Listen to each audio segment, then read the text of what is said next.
I was trying to get to sleep last night. My brain was doing 100 miles an hour, and just this little analogy came into my mind, and I thought maybe I'd share it. Maybe it's helpful. Maybe it's interesting. I just thought in terms of my own life,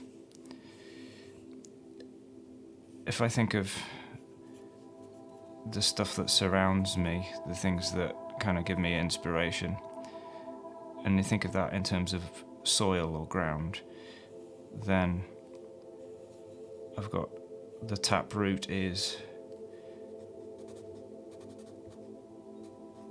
my family, the people that are most important to me, and then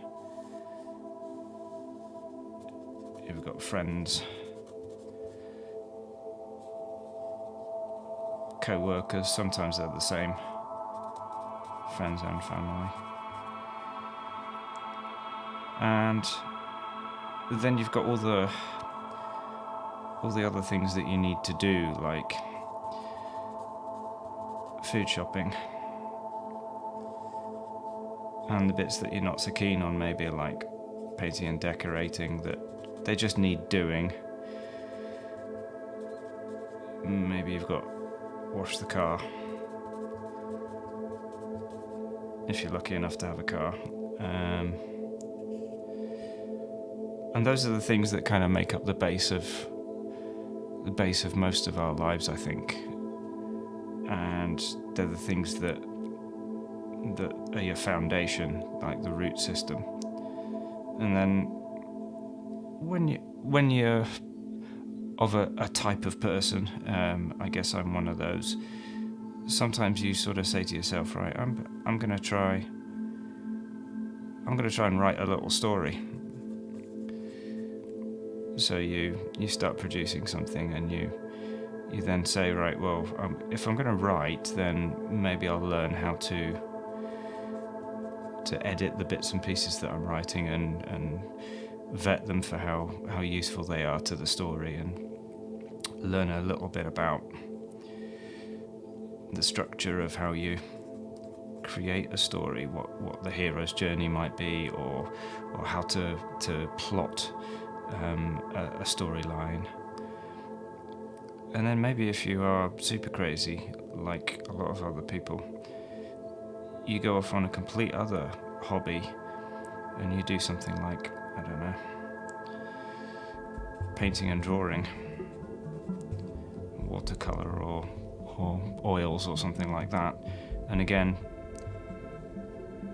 that might have little offshoots, like maybe you try and get your work published in a gallery. And all the while, these things here, you have to pay attention to them. These feed your creativity. You can't be all about this without ensuring that these are all safe. And the root system is supporting all of that. Now, I think some of the highly commercially successful people, they will take one of these creative endeavors. For me, it's at the minute the one that I'm focusing on a lot is music, but I don't do it to the exclusivity of everything else. That is one of the reasons a lot of super commercial artists are so successful, is that they don't even dabble in anything else. They'll specialize to the highest level. And there's a couple of videos that I've found recently that have been really interesting on that score. They'll talk about specialization and how that is the key to becoming super successful. I want to talk about that another time, but let's say music is one thing, because particularly that's what I'm looking at the minute. And then there's other things that I've been looking at too that are trying to support that. It's like, how do I create a website which will allow listeners to enjoy my music or subscribe or something like that. And then before you know it, if you're, as I say, of a certain type, you end up with all these different offshoots. And it's very, very easy to get in your own head and focus on all of these and forget about some of these. And of course, we all know what happens when you focus by growing too much here. The root system can't sustain that, especially if there's a storm. And I think, without getting too morbid about it, some of the news at the minute suggests that there might be a storm coming. And we know what happened with COVID if we lost family or we lost friends or we were cut off from co-workers because we had to work from home. Some of this root system ends up getting shaved, and all these other things, these nice to haves, they kind of get broken down, and maybe they're not as stable as they were.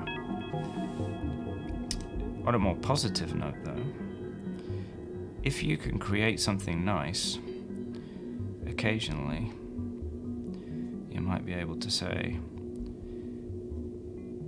create some fruit from that. And as you focus on it, it grows and it gets better, it gets more ripe, and eventually it will drop on the ground. And what can happen then is that another one of these, maybe somebody who's just starting out on an artistic journey of their own, when this breaks down, they get a chance to analyze your work, they get a chance to learn from what you've done or be inspired by it. That can feed their creative energy. And I know there's dozens of albums and pieces of artwork that I draw from favorite artists that inspire me, other YouTubers sometimes as well. So you can find yourself, if you're lucky, with a symbiosis of ideas and an exchange of creativity between other people. And I think that's where it gets really interesting.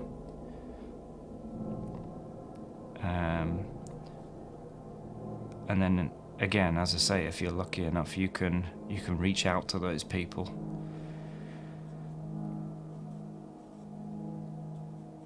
And you can come up with ideas that you can discuss with them. And you can develop collaborative projects. So maybe their bit of music can inform your story structure or inspire your creative ideas, and you can exchange things. So you can stretch an analogy far too far, which maybe I've done today, but I don't know, it's worth thinking about. And if, as I say, if you're really lucky, maybe you find yourself surrounded by a forest of other people, all with similar ideas or interesting ideas. But whatever you do,